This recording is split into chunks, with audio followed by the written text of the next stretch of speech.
Nearly about 2 weeks after the fall of the Bashar al-Assad government, the calls for democracy in Syria have been growing louder. Hundreds of protesters, in fact, gathered at the Umayyad Square in Damascus for the first time since Assad's government collapsed. The protesters from the secular parties and also the Syrian intellectuals have called for a broader participation in the incoming government to build modern Syria. And others have called for a national comprehensive dialogue to build a country for all Syrians. هي في الإعلام هي في حرية عاشت سوريا حرابية عاشت سوريا حرابية الماضية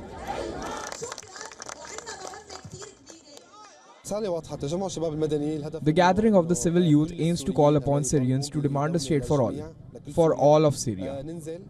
We went out to say that we exist on the streets, not only on social media.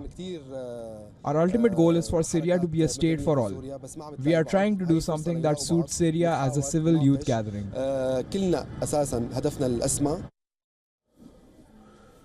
The demonstrators chanted "Free Civil Syria" and that the Syrian people are one, while some protesters also held up signs including "No free nation without free women."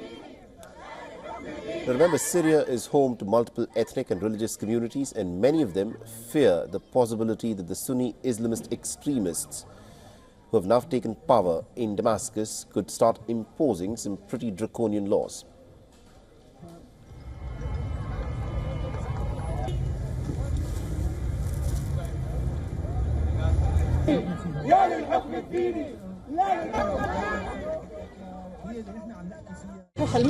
The Syrian woman should not be a partner, but she should be the one leading, because it is known that in wars, men travel and die, and their numbers decrease, and women become the ones who control all aspects of civilian life. Syria's current leader, Ahmed al-Shara, better known as Abu Muhammad al-Julani, has urged the West nations to lift sanctions as Syria is preparing for a transitional period.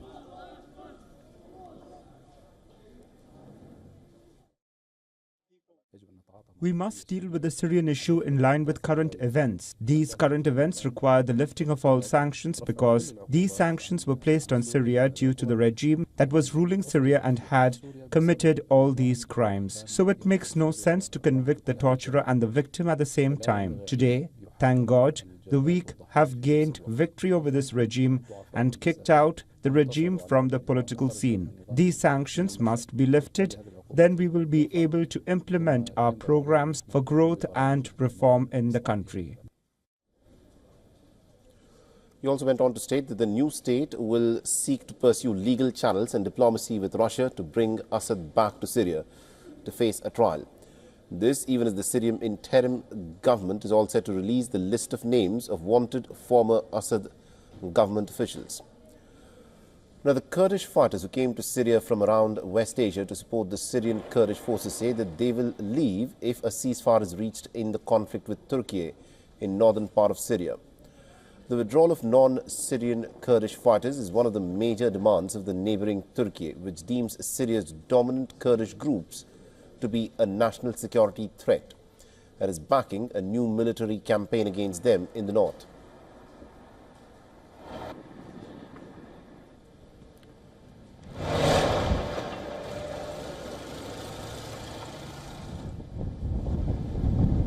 Now, the state of Israel has been intensifying its military bombardment of the Golan Heights buffer zone.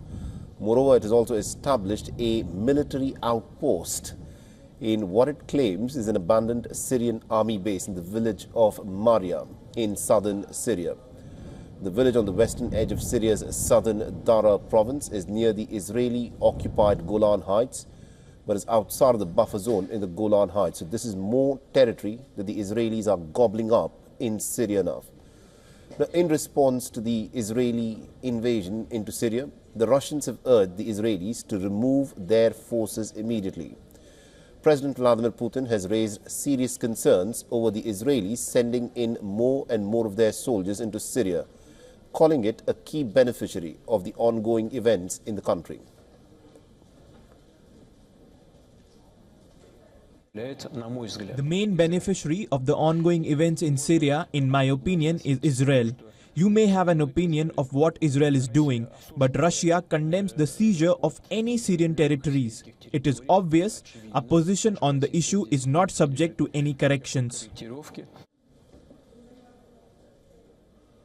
Now, the Pentagon has said that it has at least 2,000 American troops in Syria, far higher than the previously public number of 900.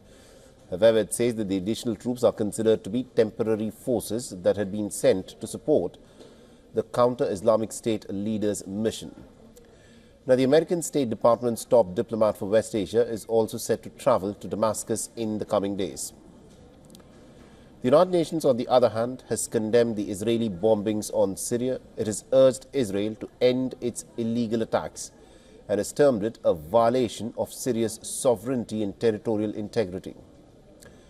Amidst the political chaos, a Christmas market opened in Damascus. The visitors flocked to the market, where they strolled about and also took pictures next to the Christmas decorations.